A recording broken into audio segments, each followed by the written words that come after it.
Hello दोस्तों, नमस्कार। मैं अपने यूट्यूब चैनल में आप सभी का स्वागत करती हूँ। बेटी विवाह गीत अच्छा लगेगा तो लाइक कीजिएगा, और नए हैं मेरे चैनल पर तो सब्सक्राइब कीजिएगा, और कमेंट में बताइएगा कैसा लगा मेरा गीत।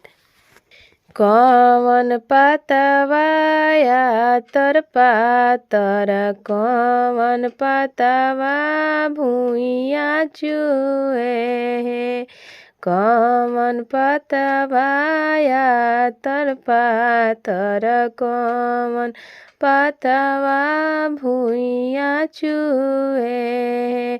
अरे माई कौन पातवा लिखी के संदेशवा भेजब, बेटा के पापा के पास है। अरे माई कौन पातवा लिखी के संदेशवा भेजब, बेटा के चाचा के पास है। आम पतवा या तर पातर, महुआ पतवा भुइया चुए। आम पतवा या तर पातर, महुआ पतवा भुइया चुए।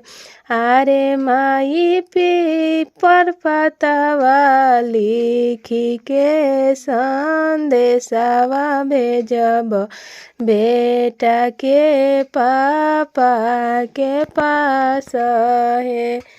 अरे माई पीपर पतवा लिखी के संदेशवा भेजब, बेटा के चाचा के पास है।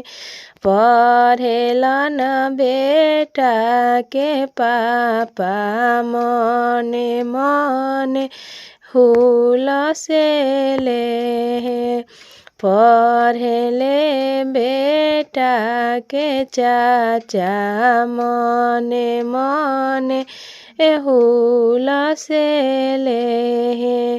अरे धनी हमरो जनमावल बेटा सवारत भइले, बेटा जोगे पतोहिया आइली है।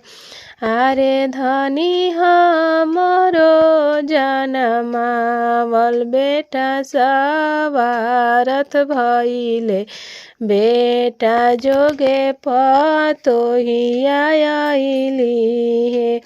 अरे धनी जे, अरे धनी हमरो जे घर आंगन भरी गइले, औरी से भरी गइले।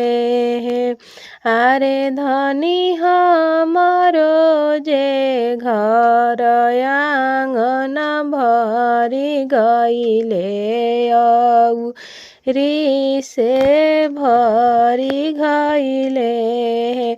से हो चिठिया पढ़ेले बेटी के पापा, छछन बिछन रोवे।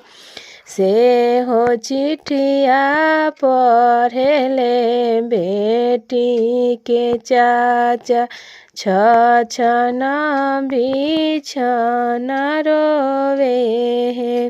अरे धनी हमरो जनमावल धिया कारत भइले, आंगना दुआरा सुन भइले। अरे धनी हमरो जनमावल धिया आकारत भइले, आंगन दुआरा सुन भइले। मनवा मोरा उदास भइले, गोदिया हमरो सुन भइले। मनवा मोरो उदास भइले, गोदिया हमरो सुना भइले हे। कवन पतवाया तर पातर कवन पतवा भुइया चुए हे। अरे माई कवन पतवा लिखी के संदेशवा भेजब बेटा के भैया के पास है।